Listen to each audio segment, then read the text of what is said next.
Our seeds. साडा seed लाओ ते अधिक उपज पाओ। नमस्कार साथियों, मैं हूं सुनील सदेवा। आप देख रहे हैं हरियाणा जनादेश टाइम्स। आज हम आपको खेती किसानी से लेकर हरियाणा में पिछले 20 वर्षों से लगातार बदलते कृषि के स्वरूप, प्रगतिशील खेती को लेकर किसानों में जागरूकता की भावना लगातार पैदा हो रही है। किसान परंपरागत खेती को छोड़कर सब्जियां व फल उगाने लगे हैं और बड़े पैमाने पर यह उत्पादन हो रहा है।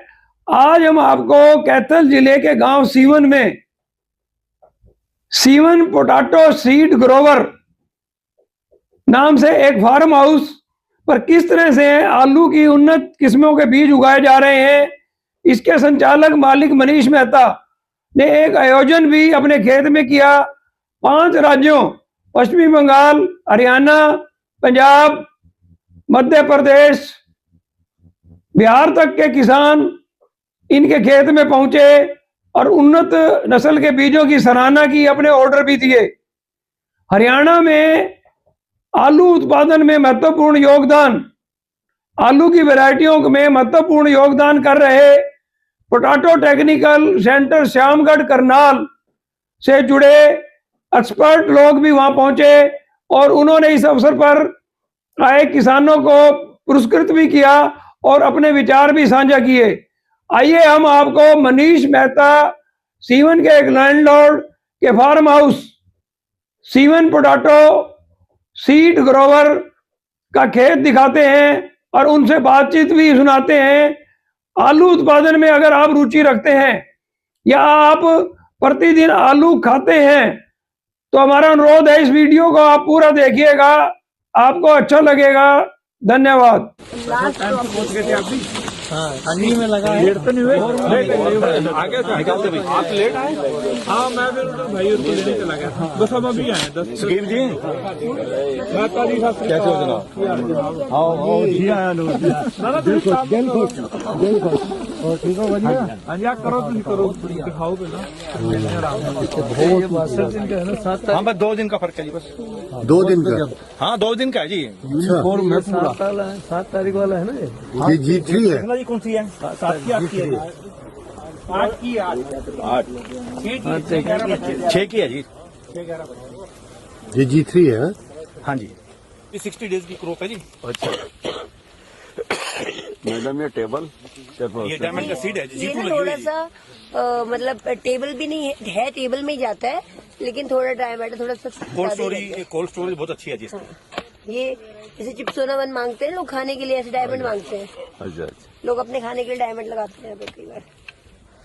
G3 ये लगी हुई है LR 3 में 4 में जाएगा। हाँ ये 4 में जाएगा। हाँ। 1 एकड़ हमने जो हम G2 से G3 देंगे ना जी, हाँ। वो G3 लास्ट अपने ईयर पास लगा लेते हैं ताकि कोई बोले कि नहीं खराब था, तो इनके पास भी लगाई हुआ है सेम सीड। जो सीड हमने पिछले साल दिया वही सीड हमने 1 एकड़ को रखा जी बस। अच्छा, अब इसका क्या? इसको हम सीड नहीं देंगे। लेने वाले तो G4 मांगते हैं, लेकिन हमारी सोच है किसान को G3 ही दिया जाए। इसको हम हमारे पास यील्ड हमारे पास कम आएगा क्या? नहीं यील्ड अच्छी आएगी। वायरस का स्कोप थोड़ा सा ज्यादा हो, नहीं वायरस फ्री है, क्रॉप वायरस है नहीं, स्कोप ज्यादा हो सकता है वाली बात। लेकिन G4 भी लेकिन G3 जो मजा देती है ना क्रॉप खेत में किसान के, वो सबसे बेटर है। इसका रिजल्ट लेने के लिए हमने अपने फील्ड भी G3 लगाया। हाँ ठीक है, मतलब G4 में है।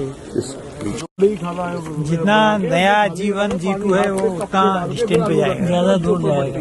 ये मिनी ट्यूबर 2 साल से 3 साल से चल रहे हैं, अपनी ही लाइन का आ रहा है। जैसे ये मिनी ट्यूबर लग गया, उसी तरीके से G1 भी लगा और G2 भी। फिर G2 है और जो लास्ट ईयर का G3 था, G1 जितना नया है वो इतना आगे तक जाएगा। सोलन दूर जाएगा। वो ऐसे कुछ भी पता नहीं चलता है, सिर्फ ऐसे अब मेरा आराम से देखो कितने दूर जा रहा है, उतना नया है। जितना पास में आ रहा है उतना पुराना है। तो इसमें आपको लगा ये G2 लगी हुई है प्योर? 100%। आइए फिर आगे चलते हैं। ये अपने इंदौर मनीष जी 9 रुपए प्रति पीस। हाँ 9 रुपए प्रति पीस। तो ये 1 एकड़ में लगता है 40,000 रुपए, 40,000 मिनी ट्यूबर। इन्होंने एकड़ नहीं लगाया, बट आप ये समझिए कि लागत कितनी है 3 साल मल्टीप्लाई करके देने को भी। नहीं इधर डायमंड लगा हुआ है, उसके बाद PTC का 7008 है मिनी ट्यूबर। हाँ, वो तो चलो उसका कॉस्ट अलग है, बट इसका कॉस्ट हाँ, इसका 9 रुपीज। कि 9 रुपीज में अगर इतना महंगा लगाएंगे तो 3 साल में महंगा ही बेचेंगे ये। वो सस्ता बिक जाएगा, उसका मिनी ट्यूबर भी सस्ता लिया है इन्होंने पीटीसी से। पाकिस्तान में हमारी ये खत्म हुई तो इधर हमने LR लगा दी इसके बाद। G2 में हाँ जी जी। तो उसके आगे 37 में खत्म हुई, 2 लाइनें LR की हैं।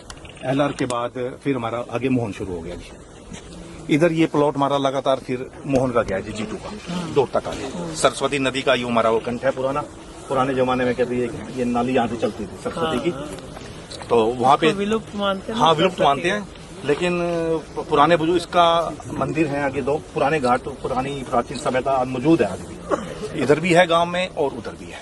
पोलड़ गांव का भी बता रहे थे हम। हाँ पोलड़ वो सामने गांव है, वो पुरातत्व विभाग ने अपने अधीन कर रखा है जी। वहाँ से खुदाई करने आते हैं, ब्लेड के उनके स्पेशल ब्लेड है, ब्लेड के साथ वो वॉल को करते हाँ, हैं। वो तो बिल्कुल लेकिन सामान मिलता है नीचे, बिल्कुल धीरे धीरे करते हैं। बहुत धीरे धीरे। इधर मोहन के साथ साथ LR दिया है ताकि इधर भी मिक्सिंग कहीं भी ना हो जाए। ये डायमंड का मिनी ट्यूबर लगा हुआ है। ये मिनी ट्यूबर और उस मिनी ट्यूबर में सेम डेट की सोइंग है, लेकिन कंपनी बदल गई है इसमें और उसमें। साइज भी सेम है। ये मतलब दीपा मैम जहाँ से खरीदा, जहाँ से हमने मैंने तो क्या भट्टी जी से खरीदा। ये भट्टी जी की क्रॉप है और वो यूनी की करीब है पटियाला का। दोनों में मतलब कि सेम डेट पे सेम साइज सेम चीजें बिल्कुल, तो उनमें फर्क है क्रॉप का। आपके सामने क्रॉप दिख तो रही है। बेसिकली बस ये है कि जहाँ से उन्होंने वो लिया वो काम नहीं किया। इन्होंने उसको नेट भी लगाने की कोशिश की, ढक्के बढ़ाने की कोशिश की, सब किया, बट वो नहीं चला और इसने बढ़िया रिजल्ट्स दिए। इसके अंदर हमने पॉली शीट पूरे एकड़ को 50,000 रुपया खर्च करके पॉली शीट से लो टनल वायर लगा के भी उठाने की कोशिश की, ताकि ये किसी तरीके ये फसल हमारी काम आ जाएगी, बट वो हो नहीं पाया। चलिए भट्टी जी का तो अच्छा। हाँ, तो ये भट्टी जी से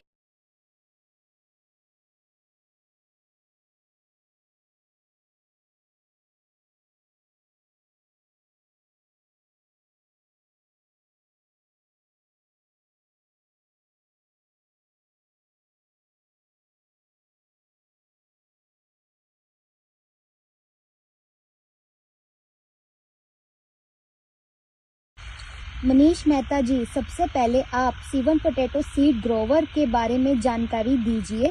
इसकी स्थापना कब की गई, क्या उद्देश्य है? पहले तो सभी को नमस्कार। तो C1 पोटैटो सीड ग्रोवर ये हमने आज से 4 साल पहले हमारी ये बनवाई गई थी। उसको बनवाने का उद्देश्य है, तो हमारे पास करनाल से सेंट्रल इंटरनेशनल पोटैटो और PTC पोटैटो ट्रेनिंग सेंटर से उनकी पूरे साइंटिस्ट वगैरह आए थे। उन्होंने हमारे से डिस्कस किया भाई आप सीड की लाइन में जुड़िए। उन्होंने हमारे इंटरव्यू वगैरह भी लिए, उन्होंने हमारे से डिस्कस किया और हमारे खेतों में की विजिट भी की, और हमारे पास इम्प्लीमेंट्स क्या क्या हैं और हमारे पास आलू की जानकारियाँ कितनी हैं, सीड कहाँ से लेते हैं, ये सारी जानकारियाँ उन्होंने पहले कलेक्ट की हमें से। उसके बाद उन्होंने फिर अपनी सीड लाइन के बारे में बताया और उन्होंने अपना प्रोजेक्ट का भी रहा भाई 2030 तक हरियाणा को जितने भी पोटैटो ग्रोवर हैं सीड की लाइन में लेके आया जाए। तो उसके बाद सिप वालों ने तो वहाँ पे उन्होंने कोशिश की और हमारी एक फर्म बनवाई, उसका सर्टिफिकेशन करवाया फर्म का, जिसका नाम C1 पोटैटो सीड ग्रोवर हमने रखा। तो उससे हमारी यहाँ से ये शुरुआत हुई। हरियाणा आलू के बीज उत्पादन के क्षेत्र में पूरे देश में एक अग्रणी राज्य बन रहा है, इसके पीछे क्या कारण है? हरियाणा का आगे बढ़ना सबसे पहले तो बहुत अच्छी बात है। तो यहाँ का जो बीज है, एक हम शुद्ध बीज, वायरस युक्त बीज, उसके अंदर कोई इन्फेक्टेड सीड ना होए। जो हमारे से किसान बाहर के स्टेट वाले पीछे हमारे प्रोग्राम में आए हैं, जो 2 दिन पहले प्रोग्राम हुआ है, उनको हम वायरस फ्री सीड देंगे तो वो तभी हमारे से खरीदेंगे। हरियाणा अग्रणी इसलिए बन रहा है कि हरियाणा के सीड वहाँ पर जाकर अच्छा रिस्पॉन्स दे रहे हैं।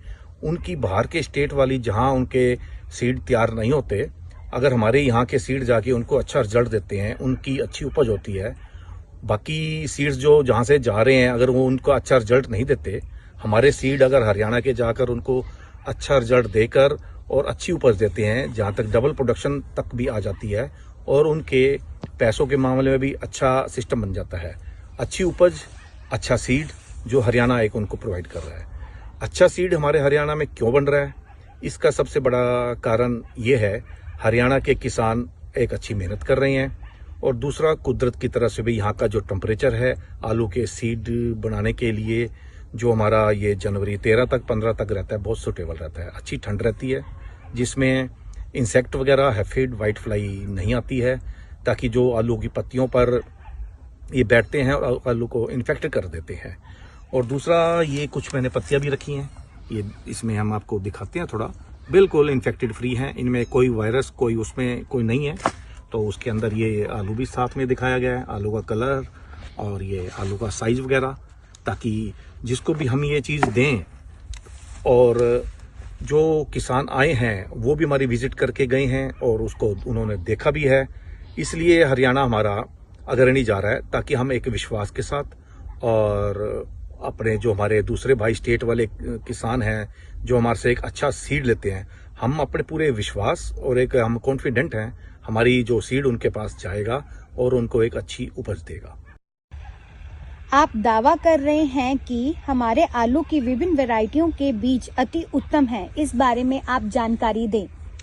हाँ, हम अपने बीज को जिस किसान को भी देते हैं, जो हमारे हरियाणा का किसान है, हमारे सीड दक्षिण हरियाणा में गए हैं और बाहर के स्टेट में भी गए हैं, और पंजाब के भी कुछ एरिया में, जो पंजाब एक आलू के सीड के मामले में गढ़ माना जाता है, वहाँ पर भी हमारे सीड गए हैं। जो लास्ट टाइम हमने उनको सीड दिया था, हमने उनको साफ कहा था, आप अपने हमारी क्रॉप को अपने किसी पड़ोसी के साथ लगा देना, अपने जो आपकी वैरायटियां हैं उनके साथ लगा देना, और उसके बाद रिजल्ट हमारी क्रॉप का देख लेना। तो अब उन किसानों के हमारे पास फ़ोन आए हैं, हमने उनसे पूछा है हमारी क्रॉप जो आपने बिजी, हमारे जो सीड की क्रॉप आपने बिजाई करी है उसका रिजल्ट बताओ। उन्होंने हमारे किसान सीड को काफ़ी अच्छा बताया है और हेल्दी बताया गया है। और हम चैलेंज इसलिए करते हैं, हम अपने सीड पर ही CPRI से ब्रीडर सीड भी लेके आते हैं और मिनी ट्यूबर भी संस्थान से लेके आते हैं, जो PTC संस्थान हमारा मिनी ट्यूबर में देने को हमारे हेल्प करती है, और हम मिनी ट्यूबर लगाते हैं, उसकी प्रोडक्शन G1 और G2 तक करते हैं, और G3 हम किसान को दे देते हैं। अगर कोई किसान हमारे से G2 लेना चाहे, G2 भी दे देते हैं। अगर कोई किसान मैं कहता भाई हमारे को G1 चाहिए, हम उसको G1 भी दे देते हैं, चाहे वो थोड़ी मात्रा में दें, लेकिन उस किसान की समस्या को समाधान का हम पूरी करेंगे। बात रह गई अब ब्रीडर की। ब्रीडर सीड हमें जनवरी के अंदर लास्ट ईयर में पहले हमारे को मेल भेजकर मोदीपुरम CPRI में बुक कराना पड़ता है, उसके बाद हमें सीड अलॉट होते हैं। जैसे यूपी के किसानों की एक पसंद है 37 वैरायटी कुफरी बहार, उसका हमें सीड अलॉट हुआ, वो हमने सीड लगा रखा है। कई किसान भाइयों के हमारे पास अब भी मैसेज आ रहे हैं भाई हमारे को 37 देना, तो वो 37 में हम उन किसान भाइयों को ब्रीडर लगा हुआ F1 भी प्रोवाइड करा देंगे, लेकिन कम मात्रा में दें, लेकिन देंगे जरूर। अगर किसी किसान की डिमांड कहीं से किसी भी लाइन पे लेना चाहे, F1 लेना चाहे, G1 लेना चाहे, G2 लेना चाहे, और G3 तो हम किसान को देंगे, लेकिन G3 के बाद हम किसान को नहीं देंगे। हमने अपने खेत के अंदर G3 क्रॉप नहीं लगाई हुई है, G0, G1 और G2, ताकि जब किसान के खेत में G3 लगेगी, वो किसान अपने आप ही बताएगा मेरी क्रॉप एक बहुत अच्छी हेल्दी है। G3 जो क्रॉप लगती है सीड लाइन की क्रॉप है, किसान उसको आगे मल्टीप्लाई भी कर सकता है, अगर वो बेचना चाहे मार्केट में बेच भी सकता है, और उसकी जो क्रॉप होगी बहुत ही हेल्दी, बहुत ही अच्छी रिजल्ट देने वाली क्रॉप होगी G3। हम इसमें अपना कॉन्फिडेंट रहेंगे, तो किसान को हम अपने खेत में G3 ही ना लगाएं, ताकि G4 में जाने से हमारे को कुछ लालच आए। G2 लगा के और G3 हम किसान को आगे दे देंगे। हरियाणा में पिछले 20 वर्षों के दौरान कृषि क्षेत्र में क्रांतिकारी बदलाव आए हैं। किसान पुरानी परंपरागत गेहूं, धान, कपास की फसलों को छोड़कर फलों में सब्जियों की खेती की ओर प्रेरित हो रहे हैं। इसके पीछे आप क्या कारण मानते हैं? इसका सबसे बड़ा कारण तो हमारी सरकार, जो हमारी सरकार किसानों को सुविधा दे रही है और उनको मोटिवेट कर रही है, ताकि आप धान, गेहूं और इन चीज़ों से, कपास से हटके इसके बागवानी के अंदर आएँ। इसके अंदर बागवानी के अंदर बहुत सारी चीज़ें हैं, कोई भी चीज़ को अडॉप्ट कर सकता है, बहुत सारी हैं लाइन इसके अंदर। फ्रूट्स के अंदर है, वेजिटेबल है, पोटैटो है, और भी बहुत सारी हैं, जिससे किसान की एक आमदनी बढ़े। सरकार इसके अंदर हर स्टेप पर मदद कर रही है। इतना मदद हरियाणा सरकार कर रही है ताकि कोई और स्टेट मेरे को नहीं लगता इतनी मदद कर रहा होगा, ताकि किसानों को एक अच्छा जोड़ा जाए। इसके अंदर हरियाणा के अंदर जो हमारे पोटैटो के अंदर है, हमारे डॉक्टर सैनी हैं, तो वो भी इसके अंदर पूरा इन्वॉल्व हैं, ताकि किसानों को 2030 तक जो उनका टारगेट है सीड लाइन के अंदर लेके जाना, ताकि किसान पोटैटो का सीड बनाए और बाहर के स्टेटों में उसको सेल किया जाए, ताकि उससे एक किसान की अच्छी आमदनी का स्रोत बढ़ाया जा सके। हरियाणा में आलू के उत्पादन में कुरुक्षेत्र को आप उसकी बगल में ही आलू के सीड का उत्पादन कर रहे हैं। कैथल जिले में आलू उत्पादन को लेकर किसानों में किस तरह का माहौल है? हमारे कैथल में हम सीड का काम कर रहे हैं। आलू की खेती तो बहुत लंबे समय से कर रहे हैं, लेकिन सीड के अंदर हम अपना पिछले 4 साल से आए हैं, जिसके अंदर हमारी सर्टिफिकेशन भी हुई है और सीड हम किसानों को अच्छा दे सकें। बात रही किसान जो कुरुक्षेत्र के कर रहे हमारे भाई हैं, हम आपस में एक दूसरे से मिलके करते हैं काम को, और ताकि एक दूसरे के साथ मिलके ही जुड़ के ही काम करना। अब वो बात ये नहीं रही है कैथल और कुरुक्षेत्र, अब तो सारा हरियाणा ही एक हो गया है।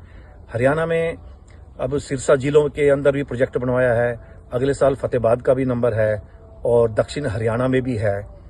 तो कैथल और कुरुक्षेत्र तो लगभग अब बराबर हो गया है। हम अब जैसे भाई होते हैं, भाइयों की तरह हम आपस में मिल के काम कर रहे हैं, और हमारी कुरुक्षेत्र वाले भाइयों से और हमारे कैथल वाले भाई हैं, हम सारे आपस में मिल के चलेंगे, और ताकि कि जो भी समस्या है मिल बैठ के उसके ऊपर निपटारा भी किया जाए, ताकि आपस के अंदर कोई जो समस्या आ जाती है कुछ अच्छा काम करने के लिए है, वो भी हम एक दूसरे से मिल बांट के करते हैं।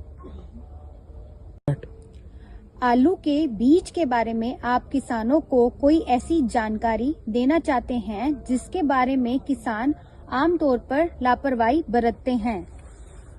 सबसे बड़ी समस्या ये होती है, अगर जिस किसान ने सीड खरीदना होता है, वो उसको जिस किसान से खरीदना है उसके खेत के अंदर पहले जाना चाहिए, उसको जौन सी वैरायटी लेनी है उस वैरायटी के ऊपर ध्यान रखना चाहिए, ताकि किसान ने उस फसल में रोगिंग की है कि नहीं की, ऑफ प्लांट कोई है, अगर कोई वायरस वाला प्लांट है उसको रोगिंग से बाहर निकाला है या नहीं निकाला, और फिर उसको सीड भी चेक करना चाहिए। जो से फील्ड का उस किसान ने लेना है उसकी अच्छी तरह से किसान को इंस्पेक्शन करनी चाहिए, ताकि गलत सीड ना जाए। अगर और दूसरा, किसान को एक अच्छी जगह से, जहां से उसको जो सीड लेना है उसकी मदर फादर सीड के कौन से हैं, उसका G0 से G1 G2 G3 जो सा खरीदे हैं, किसान ने सीड कहां से लिया, उसकी भी बातचीत किसान को सीड लेते हुए करनी चाहिए, ताकि वो पूरा सेटिस्फाई हो सके और जो उसके पास सीड जा सके और उसको एक अच्छी उपज दे सके। हमारा ये मानना है, हम किसान को पहले बुलाते हैं, अपने फार्म पर आइए, देखिए, विजिट कीजिए। हमारे फार्म पर विजिटर्स आ रहे हैं, डेली 2 या 3 किसान आते हैं, उनको हम सेटिस्फाई करते हैं, अपनी क्रॉप दिखाते हैं, क्रॉप की जैसे पत्तियां को कटिंग कर रही है वो भी हम उनको दिखा रहे हैं, और उनकी खुदाई करके सीड को दिखाते हैं, और जो सीड का साइज है वो भी हमने अब की बार मेंशन किया है। ग्रेडर भी हम यूज़ कर रहे हैं, ग्रेडर तो हम पिछले 10-15 सालों से यूज़ कर रहे हैं, अब नया ग्रेडर भी हमने बनवाया है।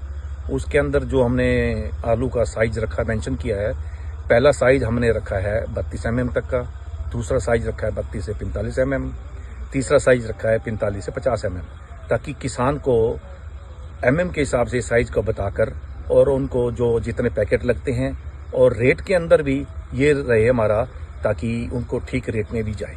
और बाकी और किसान, इसमें मेन ये रहेगा, किसान को हमारे सीड जो जाएंगे उनकी एक अच्छी उपज मिले, ताकि हम भी उनको चैलेंज कर सकें, आप हमारा सीड लगाइए और एक अच्छी उपज पाइए। हमने अपने जो हरियाणा पोटैटो सीड ग्रोवर का है, उसके अंदर हमने अपना एक लोगो में ये भी रखा है, grow more with our seeds,